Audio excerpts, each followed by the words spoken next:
1 Coríntios, capítulo 15. A ressurreição de Cristo. Irmãos, quero lembrar-lhes que o evangelho que lhes preguei, o qual vocês receberam e no qual estão firmes, por meio desse evangelho vocês são salvos, desde que apeguem firmemente à palavra que lhes preguei. Caso contrário, vocês têm crido em vão. Pois o que primeiramente lhes transmiti foi o que recebi, que Cristo morreu pelos nossos pecados, segundo as Escrituras, foi sepultado e ressuscitou no terceiro dia, segundo as Escrituras, e apareceu a Pedro, depois aos 12. Depois disso apareceu a mais de 500 irmãos de uma só vez, a maioria dos quais ainda vive, embora alguns já tenham adormecido. Depois apareceu a Tiago e então a todos os apóstolos. Depois destes, apareceu também a mim, como a um que nasceu fora do tempo, pois sou o menor dos apóstolos e nem sequer mereço ser chamado apóstolo, porque persegui a igreja de Deus. Mas pela graça de Deus sou o que sou, e sua graça para comigo não foi inútil. Antes, trabalhei mais do que todos eles. Contudo, não eu, mas a graça de Deus comigo. Portanto, quer tenha sido eu, quer tenha sido eles, é isto que pregamos, e é isto que vocês creram, a ressurreição dentre os mortos. Ora, se está sendo pregado que Cristo ressuscitou dentre os mortos, como alguns de vocês estão dizendo que não existe ressurreição dos mortos, se não há ressurreição dos mortos, nem Cristo ressuscitou. E se Cristo não ressuscitou, é inútil a nossa pregação, como também é inútil a fé que vocês têm. Mais que isso, seremos considerados falsas testemunhas de Deus, pois contra ele testemunhamos que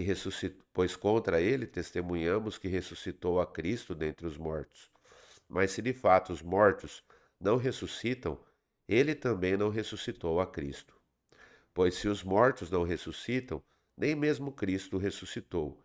E se Cristo não ressuscitou, inútil é a nossa fé. Inútil é a nossa fé que vocês têm, e ainda estão em seus pecados. Nesse caso, também os que dormiram em Cristo estão perdidos. Se é somente para esta vida que temos esperança em Cristo, somos de todos os homens os mais dignos de compaixão. Mas de fato, Cristo ressuscitou dentre os mortos, sendo ele as primícias dentre aqueles que dormiram, visto que a morte veio por meio de um só homem, também a ressurreição dos mortos veio por meio de um só homem. Pois da mesma forma como em Adão todos morrem, em Cristo todos serão vivificados, mas cada um por sua vez. Cristo o primeiro, depois, quando ele vier, os que lhe pertencem. Então virá o fim. Quando ele entregar o reino de Deus, Quando ele entregar o reino a Deus, o Pai, depois de ter destruído todo domínio, autoridade e poder, pois é necessário que ele reine até que todos os seus inimigos sejam postos debaixo de seus pés. O último inimigo a ser destruído é a morte, porque ele tudo sujeitou debaixo de seus pés. Ora, quando se diz que tudo lhe foi sujeito, fica claro que isso não inclui o próprio Deus, que tudo submeteu a Cristo. Quando, porém, tudo lhe estiver sujeito, então o próprio Filho se sujeitará àquele que todas as coisas lhe sujeitou, a fim de que Deus seja tudo em todos. Se não há ressurreição, que farão aqueles que se batizam pelos mortos? Se absolutamente os mortos não ressuscitam, por que se batizam por eles? Também nós, porque estamos nos expondo a perigos o tempo todo? Todos os dias enfrentamos a morte, irmãos. Isso digo pelo orgulho que tenho de vocês em Cristo Jesus, nosso Senhor. Se foi por meras razões humanas que lutei com feras em Éfeso, que ganhei com isso? Se os mortos não ressuscitam, comamos e bebamos, porque amanhã morreremos. Não se deixe enganar. As más companhias corrompem os bons costumes. Como justos, recuperem o bom senso e parem de pecar, pois alguns há que não têm conhecimento de Deus. Digo isso para a vergonha de vocês. O corpo da ressurreição. Mas alguém pode perguntar: como ressuscitam os mortos? Com que espécie de corpo viverão? Insensato. O que você semeia não nasce a não ser que morra. Quando você semeia, não semeia o corpo que virá a ser, mas apenas uma simples semente, como de trigo ou de alguma outra coisa. Mas Deus lhe dá um corpo como determinou, e a cada espécie de semente dá seu corpo apropriado. Nem toda carne é a mesma. Os homens têm uma espécie de carne, os animais têm outra, as aves outra e os peixes outra. Há corpos celestes e há também corpos terrestres, mas o esplendor dos corpos celestes é um, e o dos corpos terrestres é outro. Um é o esplendor do sol, outro o da lua e outro das estrelas, e as estrelas diferem em esplendor uma das outras. Assim será com a ressurreição dos mortos. O corpo que é semeado é perecível e ressuscita imperecível. É semeado em desonra e ressuscita em glória. É semeado em fraqueza e ressuscita em poder. É semeado um corpo natural e ressuscita um corpo espiritual. Se há um corpo natural, há também corpo espiritual. Assim está escrito: o primeiro homem, Adão, tornou-se um ser vivente. O último Adão, espírito vivificante. Não foi o espiritual que veio antes, mas o natural. Depois dele, o espiritual. O primeiro homem era do pó da terra, o segundo homem dos céus. Os que são da terra são semelhantes ao homem terreno, os que são dos céus, ao homem celestial. Assim como tivemos a imagem do homem terreno, teremos também a imagem do homem celestial. Irmãos, eu lhes declaro que carne e sangue não podem herdar o reino de Deus, nem o que é perecível pode herdar o imperecível. Eis que eu lhes digo um mistério: nem todos dormiremos, mas todos seremos transformados. Num momento, num abrir e fechar de olhos, ao som da última trombeta, pois a trombeta soará, os mortos ressuscitarão incorruptíveis e nós seremos transformados. Pois é necessário que aquilo que é corruptível se revista de incorruptibilidade, e aquilo que é mortal se revista de imortalidade.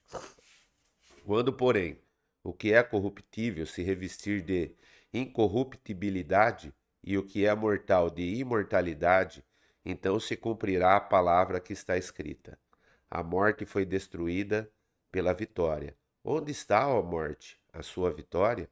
Onde está, ó morte, o seu aguilhão? O aguilhão da morte é o pecado, e a força do pecado é a lei. Mas graças a Deus que nos dá a vitória por meio de nosso Senhor Jesus Cristo. Portanto, meus amados irmãos, mantenham-se firmes e que nada os abale. Sejam sempre dedicados à obra do Senhor, pois vocês sabem que no Senhor o trabalho de vocês não será inútil. Capítulo 16. A coleta para o povo de Deus. Quanto à coleta para o povo de Deus, façam como ordenei às igrejas da Galácia. No primeiro dia da semana, cada um de vocês separe uma quantia, de acordo com a sua renda, reservando-a para que não seja preciso fazer coletas quando eu chegar. Então, quando eu chegar, entregarei cartas de de recomendação aos homens que vocês aprovarem e os mandarei para Jerusalém com a oferta de vocês. Se me parecer conveniente ir também, eles me acompanharão. Pedidos pessoais. Depois de passar pela Macedônia, irei visitá-los, já que passarei por lá. Talvez eu permaneça com vocês durante algum tempo, ou até mesmo passe um inverno com vocês, para que me ajudem na viagem, aonde quer que eu vá. Desta vez eu não quero apenas vê-los e fazer uma visita de passagem. Espero ficar algum tempo com vocês, se o Senhor permitir. Mas permanecerei em Éfeso até o Pentecostes, porque se abriu para mim uma porta ampla e promissora, e há muitos adversários. Se Timóteo for, tomem providências para que ele não tenha nada que temer enquanto estiver com vocês, pois ele trabalha na obra do Senhor, assim como eu. Portanto, ninguém o despreze. Ajudem-no a prosseguir viagem em paz, para que ele possa voltar a mim. Eu o estou esperando com os irmãos.